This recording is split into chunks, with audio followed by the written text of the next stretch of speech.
Namo tassa bhagavato arahato sama sambuddhassa.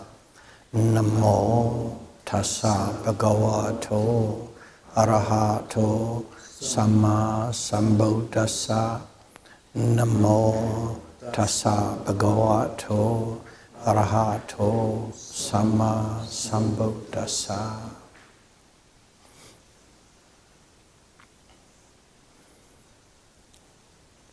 Series A, Dhamma talk number 15.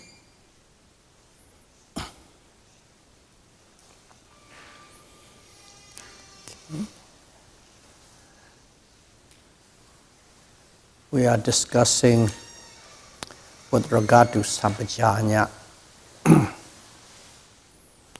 which is translated as general details. Some say daily activities, or you can say it's a common sense, operate within the framework of precepts, loving kindness and compassion.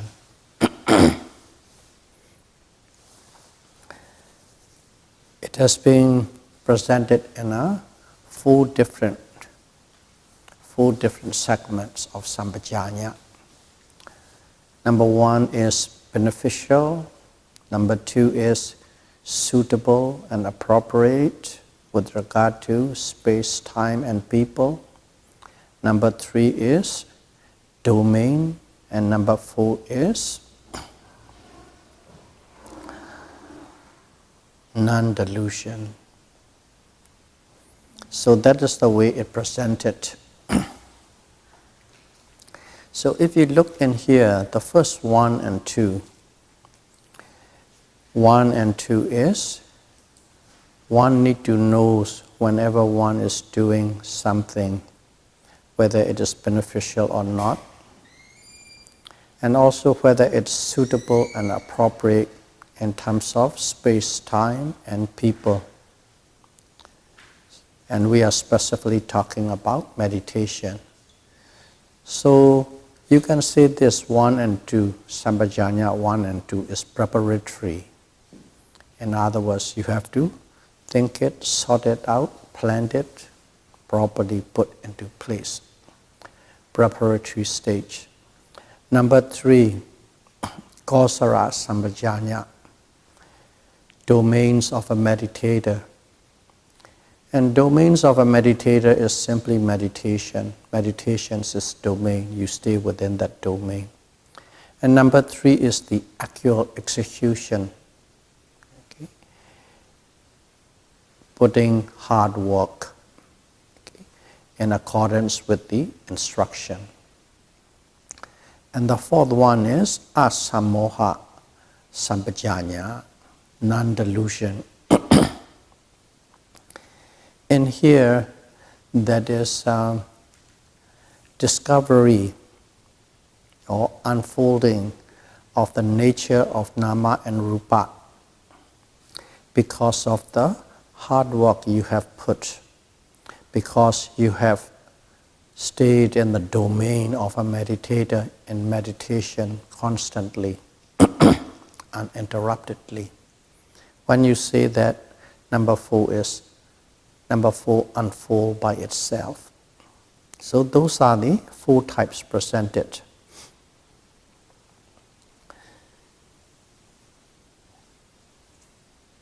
And here, these 4 types can be expanded. Okay? Our teachers, Buddhas, starting from the Buddha, and all the wise and sages and learned monks, they have presented in 6 different types, 6 different persons. In other words, actual execution, how to do it. Basically, it is the how to correctly and precisely do the 4 parts that we have discussed about. And they divide it into 6 divisions. And the first one is Again, what the Buddha said, basically it's a precise instruction how to do it. When a yogi steps forward, he or she knows he is stepping forward. When a yogi steps backward, he or she knows is stepping backward. That's it. That is precisely what Buddha said. When you are stepping forward, you must know exactly you are stepping forward. When you are stepping backward, you must know exactly you are stepping backward. Of course, Buddha didn't sit down and explain in details in long hours. It's just precisely to the point, that's it. And his disciple expanded, because his disciple, there are some who know exactly what the Buddha is talking, what his intentions are, what encompasses under that statement. More like his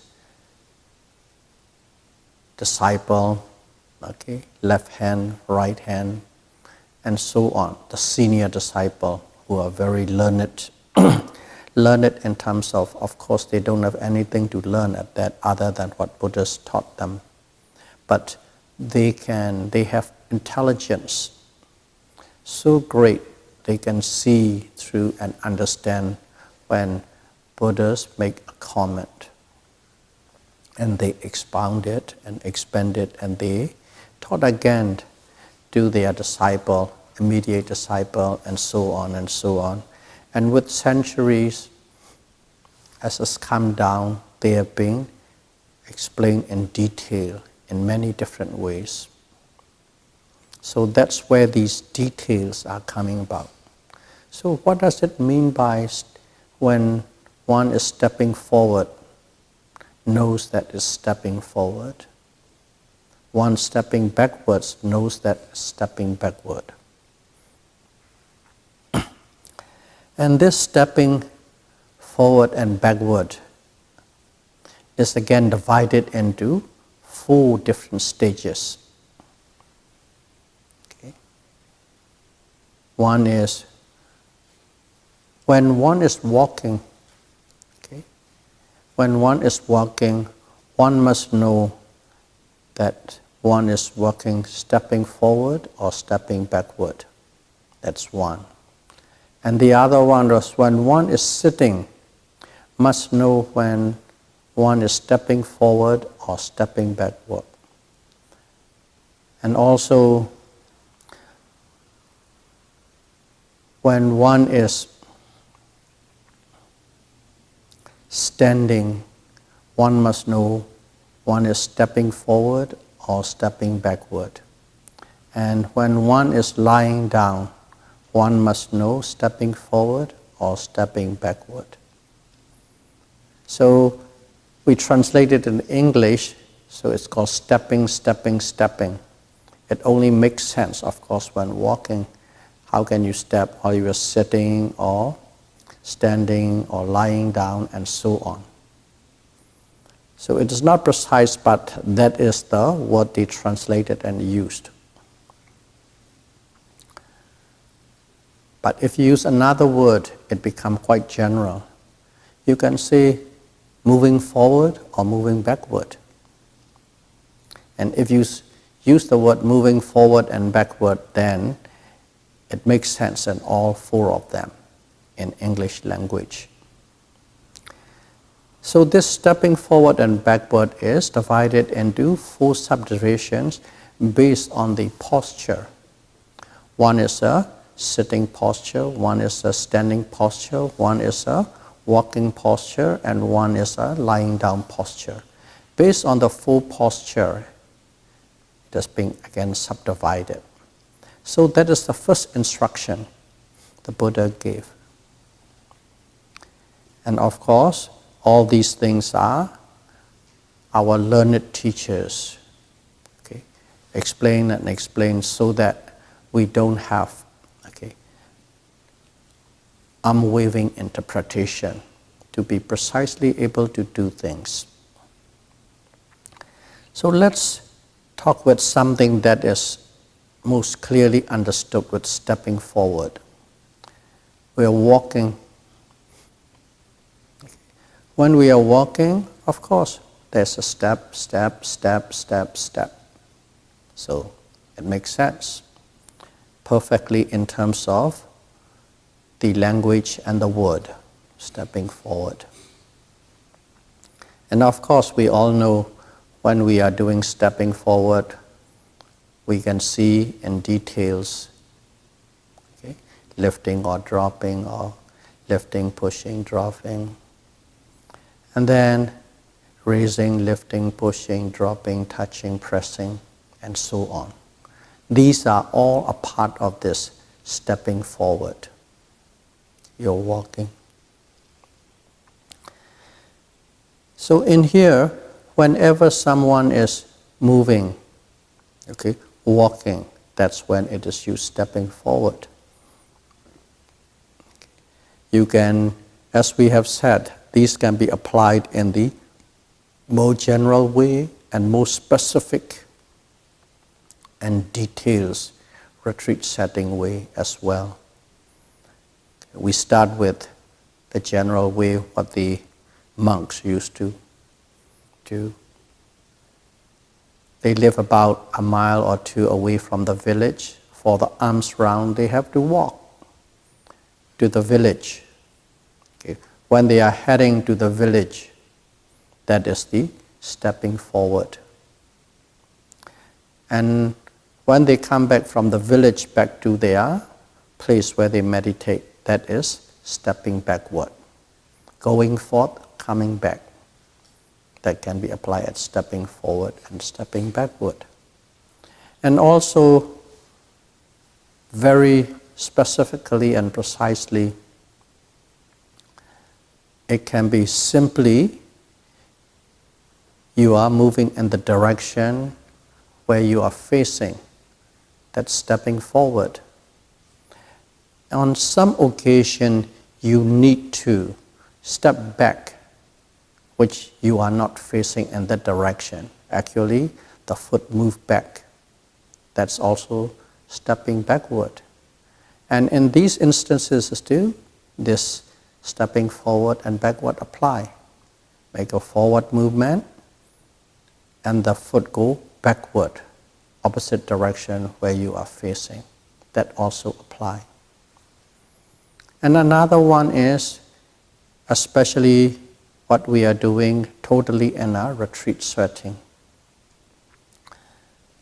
We don't go around. We specifically choose a path. Okay, each of us. Ideally about 20 feet is ideal, 20, 25 feet. And then from the starting point, you walk till to the end of the path.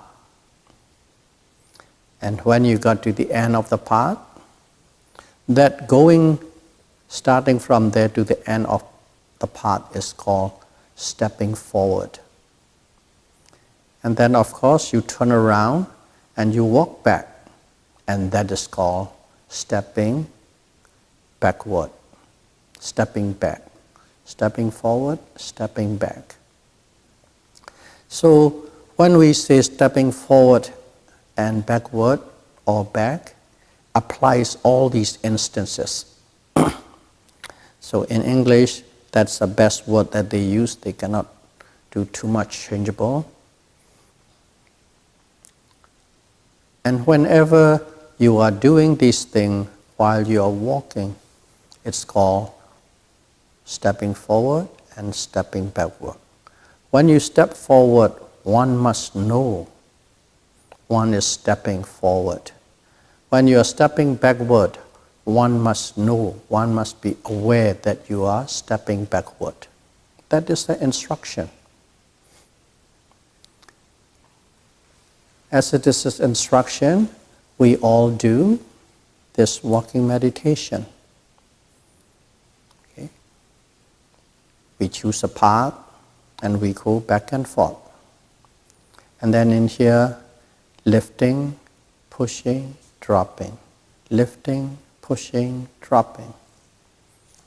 We're walking that way. We are watching. That means details. You can say just like step, step, step, left, right, left, right, left, right can be done. When you got details, you can go lifting, pushing, dropping. If you want more details, okay, more details, you can go to 5 parts, 6 parts. You know how to do it. Lifting, pushing, dropping. And then you are observing your walking, okay, meditation. You're observing each and every movement. So in here, I like to put in one aspect that will apply to everything what we are going to talk now and in future with regard to meditation.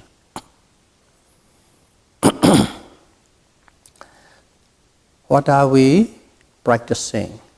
We are practicing insight meditation, Vipassana. Okay? We are not practicing samatha or concentration meditation. Okay? When you practice concentration meditation, what is the object? The object is a concept. Whatever you choose, that's a concept. Or the object is the apparent reality. Okay? Apparent reality. Or apparent truth. Apparent reality, apparent truth. It's a concept. It can be observed and you got absorbed into it. That's it. And the intention or objective, more correctly, objective or goal is to be able to absorb into the object. Attain a stillness, total stillness, becoming one with the object. And experiences calm, peace, serenity. That is the objective. And these can be later manifested as, or its effects could be future. One can be reborn in the human world, one can be reborn in the Deva realm, and one can be reborn in the Brahman realm. The highest realm, Brahman. Meditation always, if you practice to the fullest, you are definitely reborn in a Brahman realm. That is a goal and objective. But the key point here is the objects are concept, okay? Apparent reality.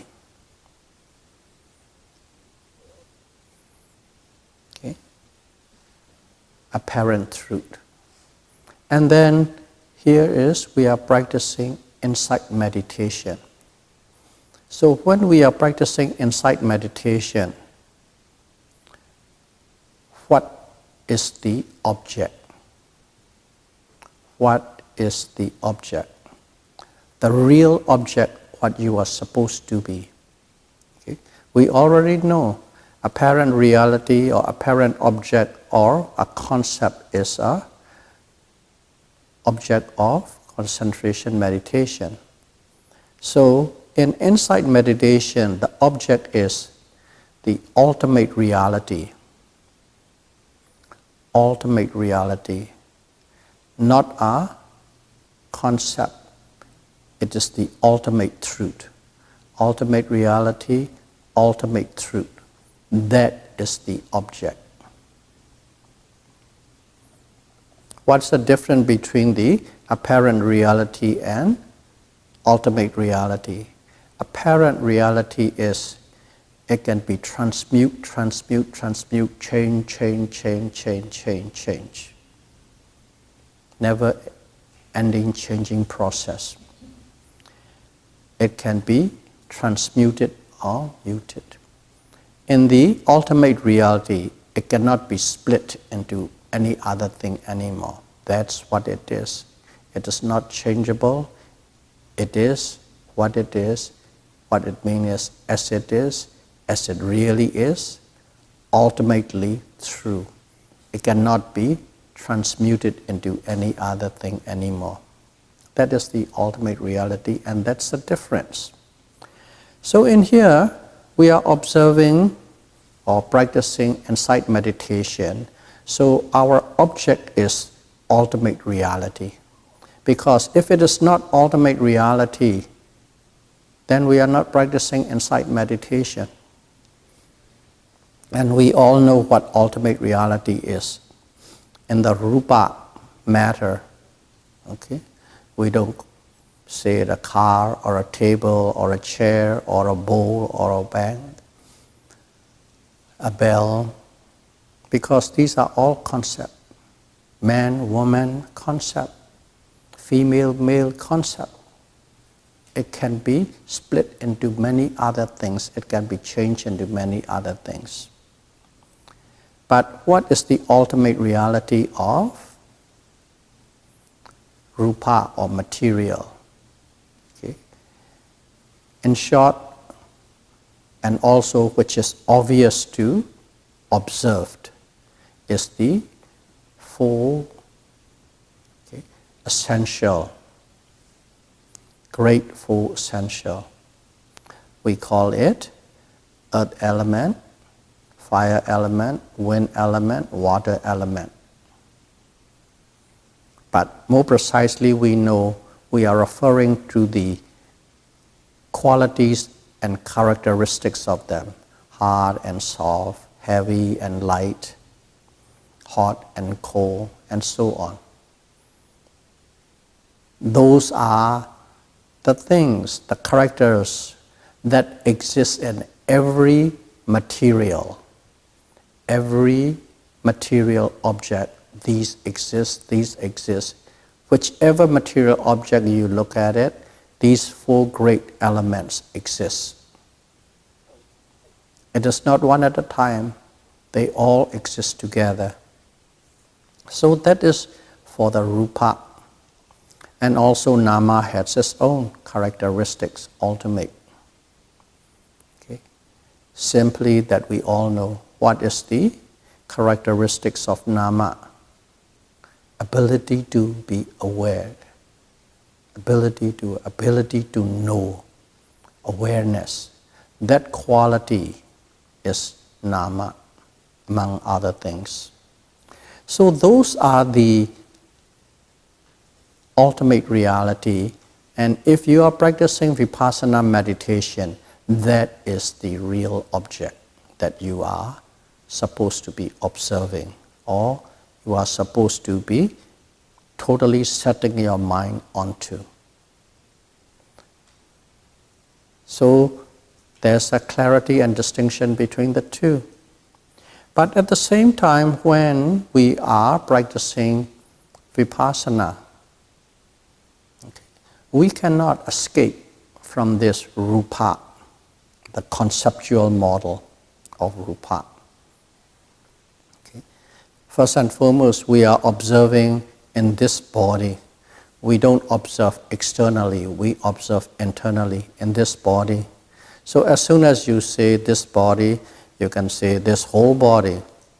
And as soon as you say this whole body, that's form and shape, head and shoulders and legs and hands and stomach and so on. All these things are there.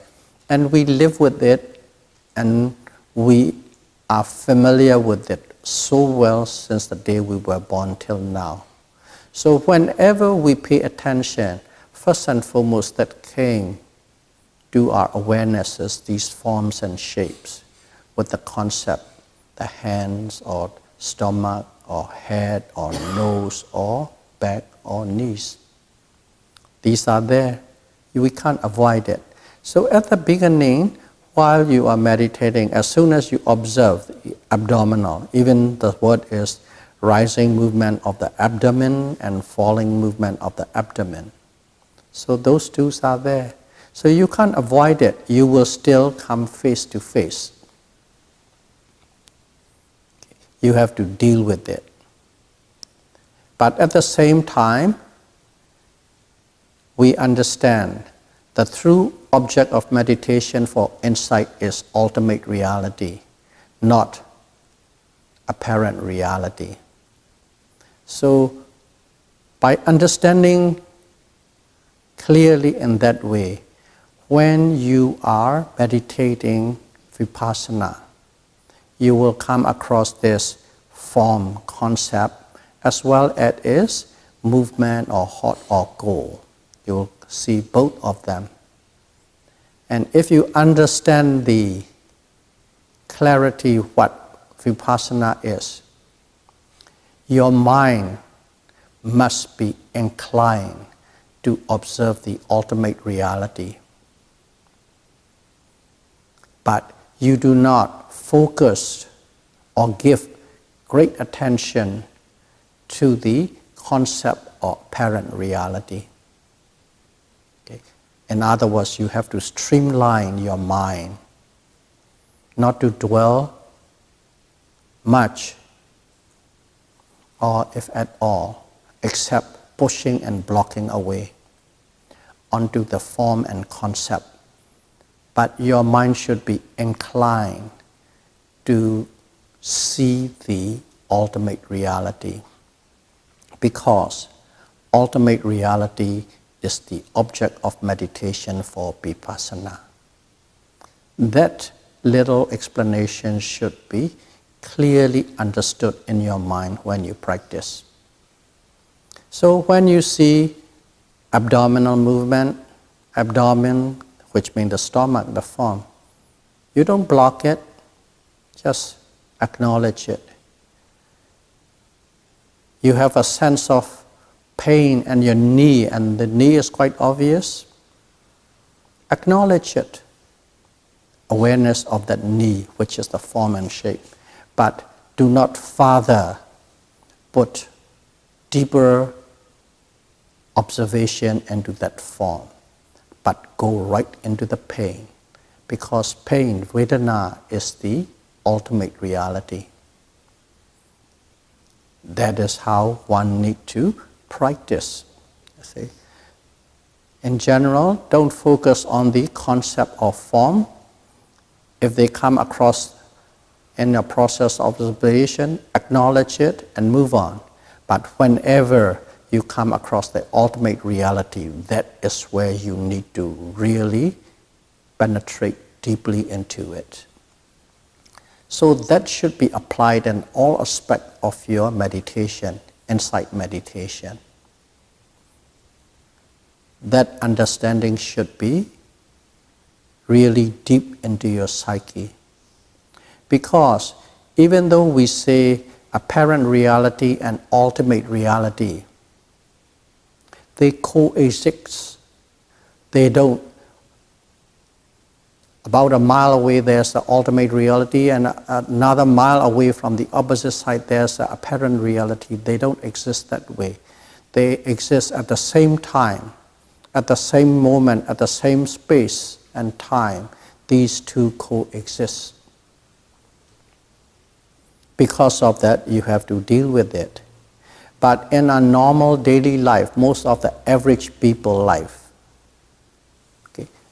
we deal so much with this form and shape and size, the concept, apparent reality so much, we are not too aware of the ultimate reality. Although they exist in the same time and space at the same moment, concept of form and shape is very obvious, and when it is very obvious, the ultimate reality is buried right at the bottom. You don't sense, you don't see, you don't deal with it.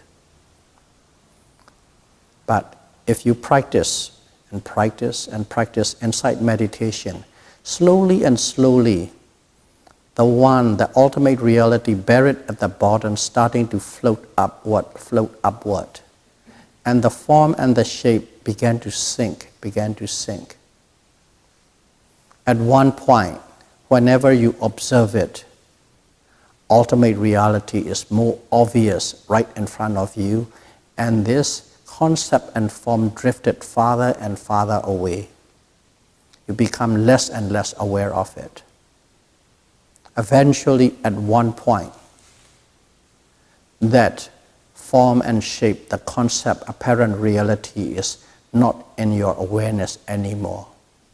All that you are aware is ultimate reality. That is, with great practice, with effort, with perseverance, and when you become skillful, there is no more form. It is not that the form disappears from the universe. The form is still there, but that form is not in your awareness anymore. Everything is the ultimate reality. The immutable characteristics of these that associate with the form are the only one you are aware. That's what it happened, and that's how these two correlate. So I want to emphasize that one so that I won't be repeating again and again when we go through the observation and noting. This must be clearly understood. So in here, we are observing rising movement or falling movement, or in this particular case, we are talking about walking meditation. Lifting, pushing, dropping, lifting, pushing, dropping the foot. So when you lift, at the beginning you might be aware of the toes, or you might be aware of the heels. Sometimes you become even aware, the beginners, the whole leg. These kind of things come. Acknowledge it. You don't have to block it. But that's why when you are doing the walking meditation, direct your attention to the sole of the foot, not even the whole foot, the sole of the foot. And if you have a sense of the form and shape, so be it. Note it. But you know that is not what you are supposed to be penetrating. You are supposed to be penetrating the ultimate reality. So when you live as a lifting movement, push, pushing movement, drop, dropping movement. So it's the movement, or it is the behavior of the body. Behavior of the body. That's why it is called Kaya Nupassana, mindfulness of the body, or mindfulness of the form.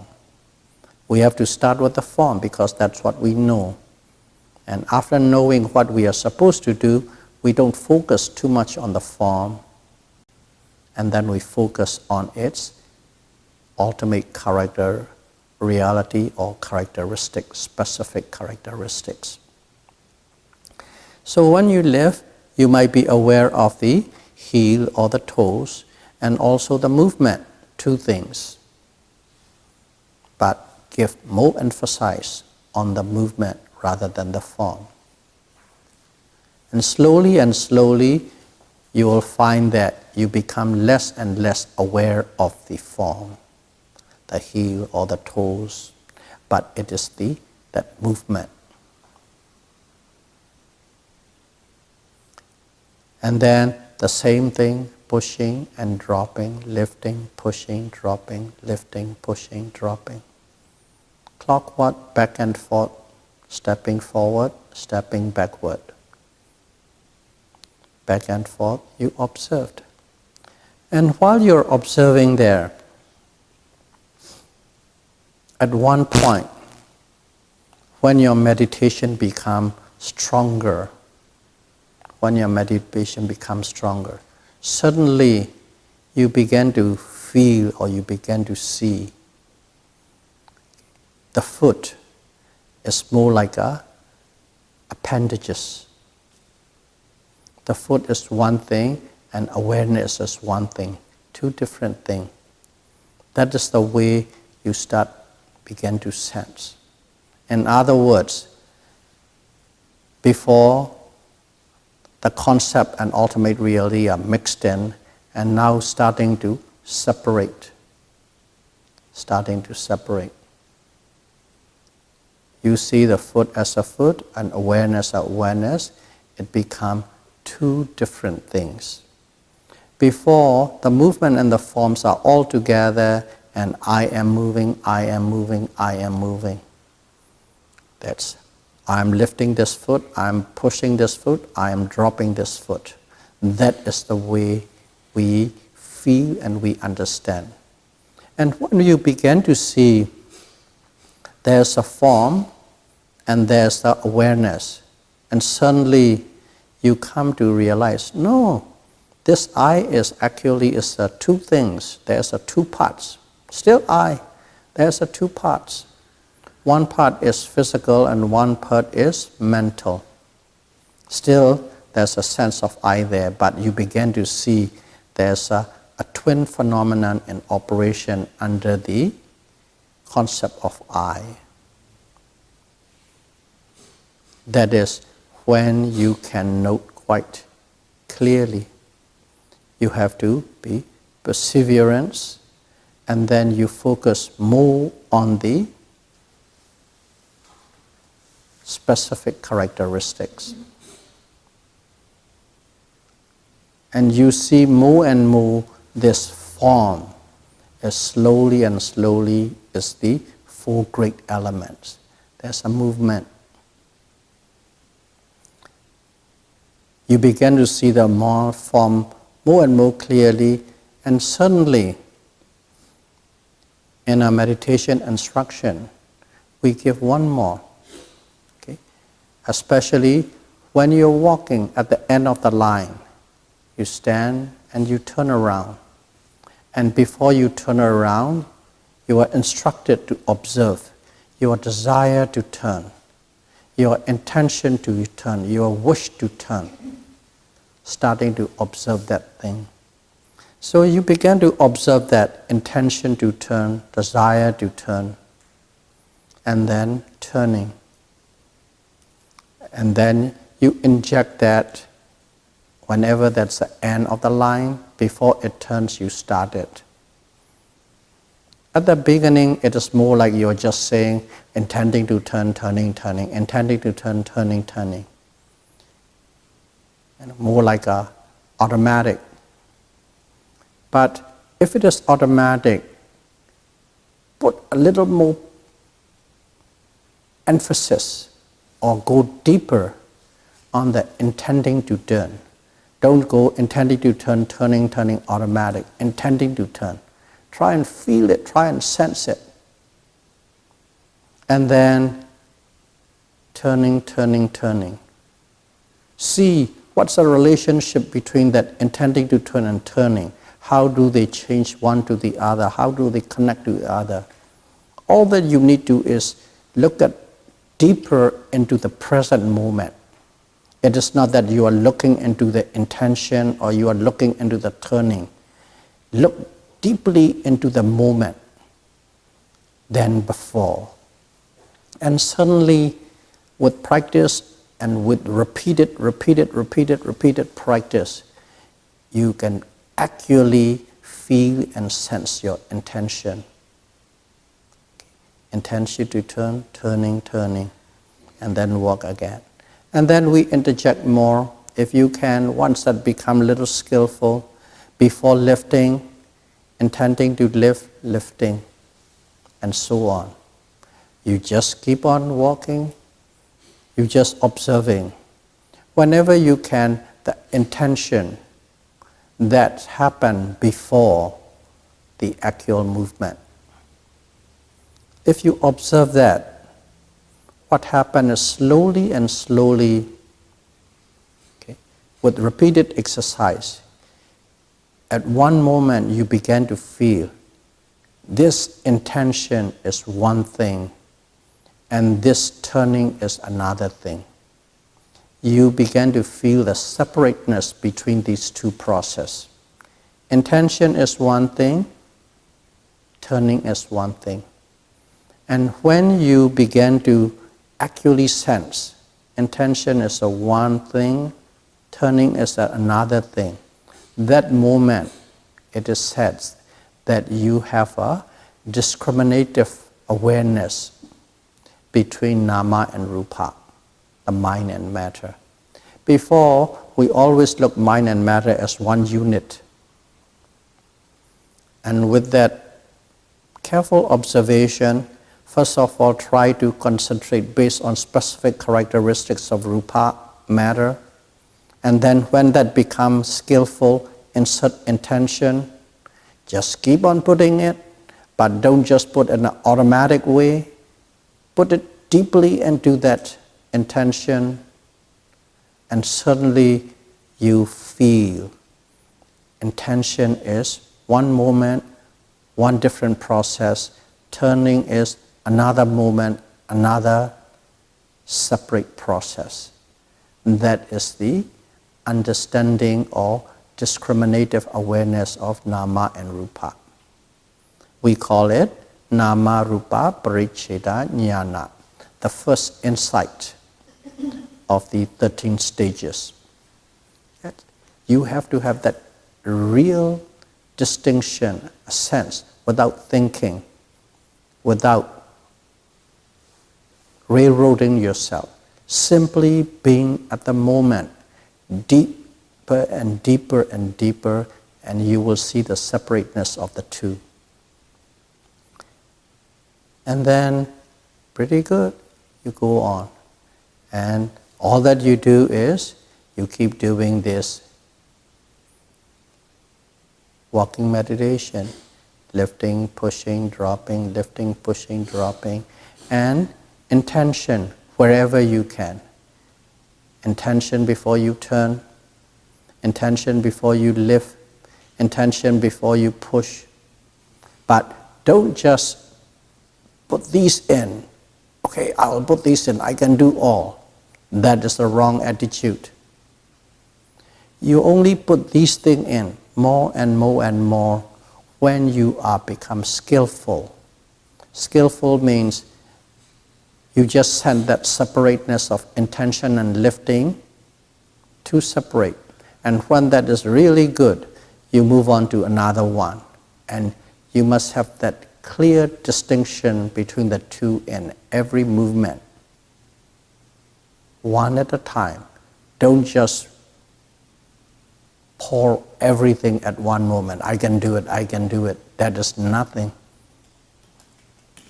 You are trying to become skillful like a robot, but you are not penetrating into the object. Penetrating into the object is seeing the ultimate reality of the object. That's penetrating into the object.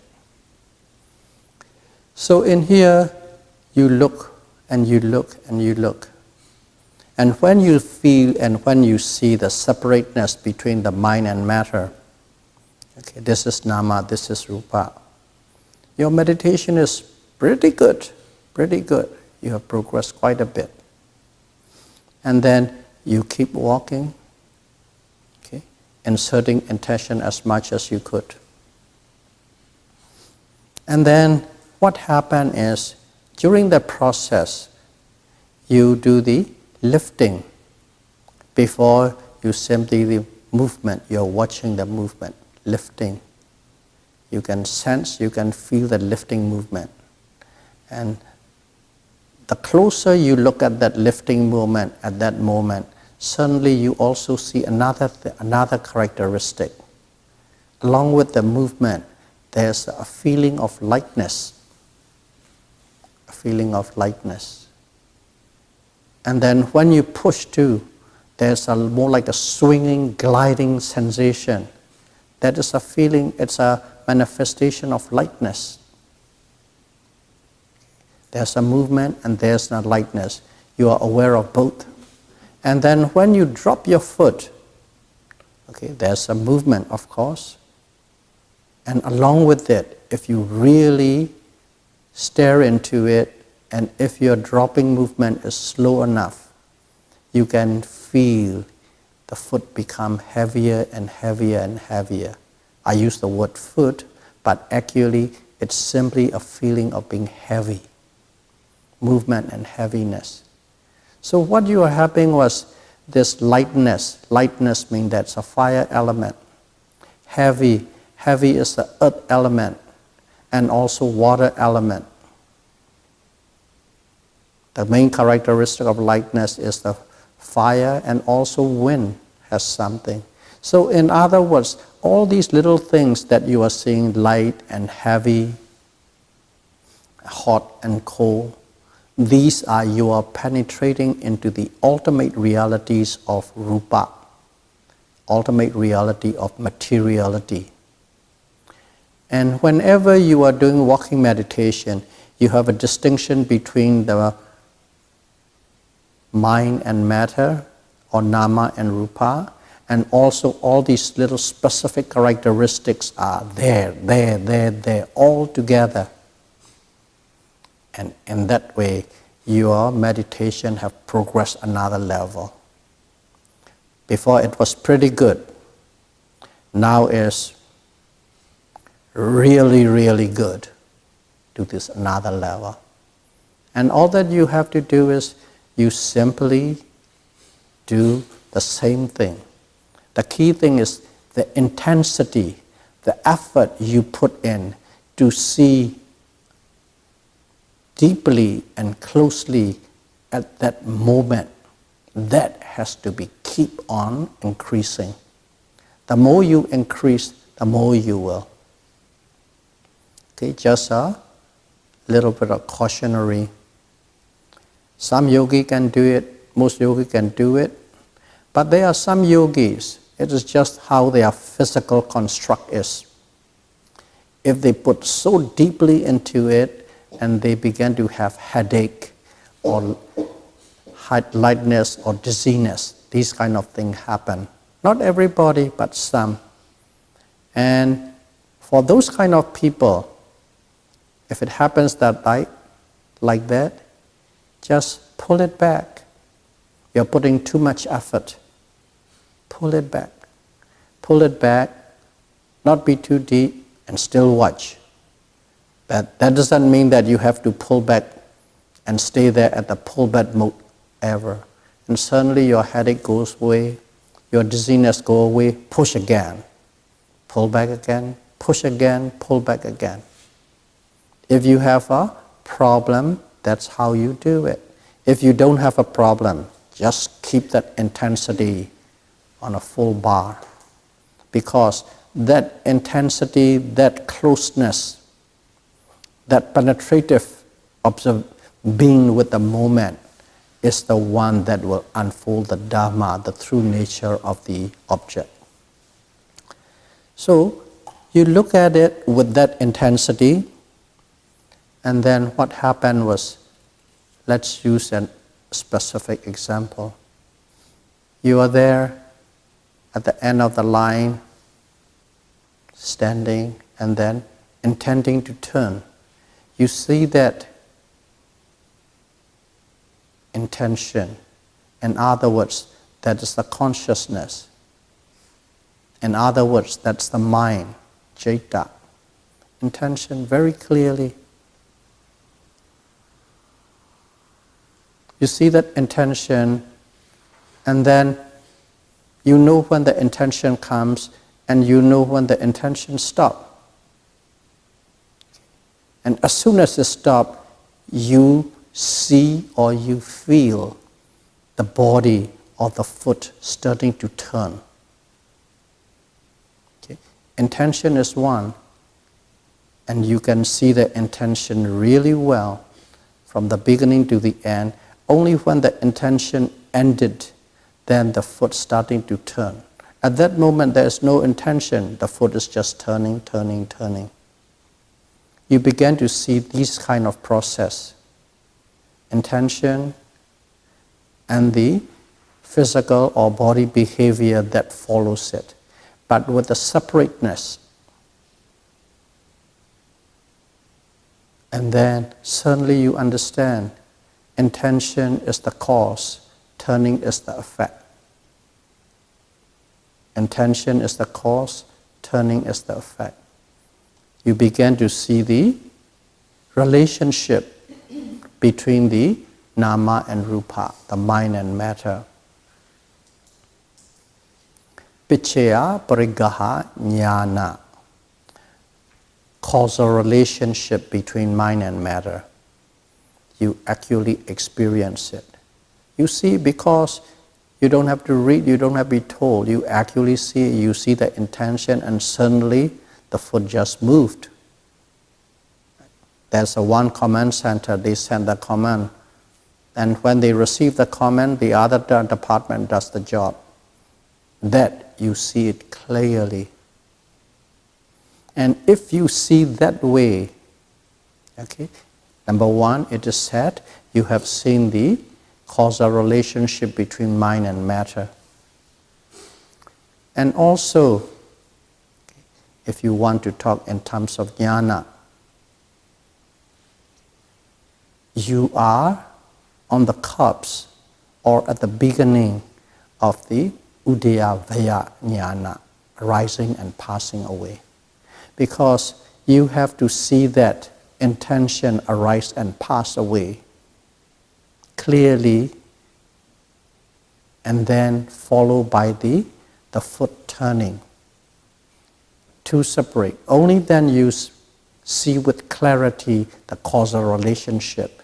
To see the causal relation with clarity, you must be at the beginning or at the zone of the fourth jnana. That is how one sees, that is how one experiences.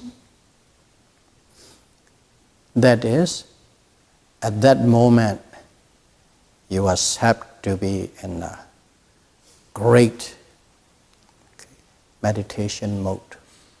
Great meditation mode. And then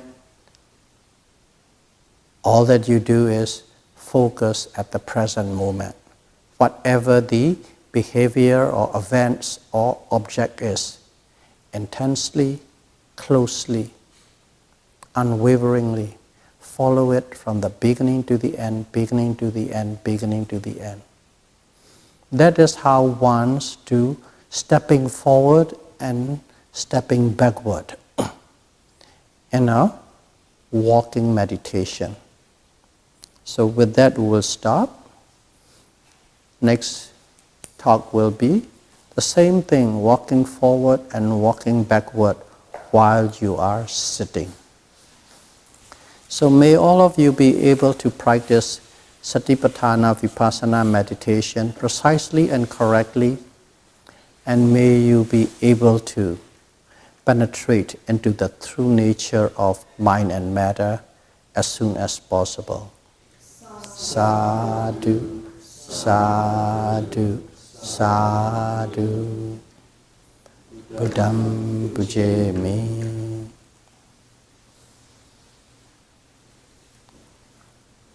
Dhammam pujemi.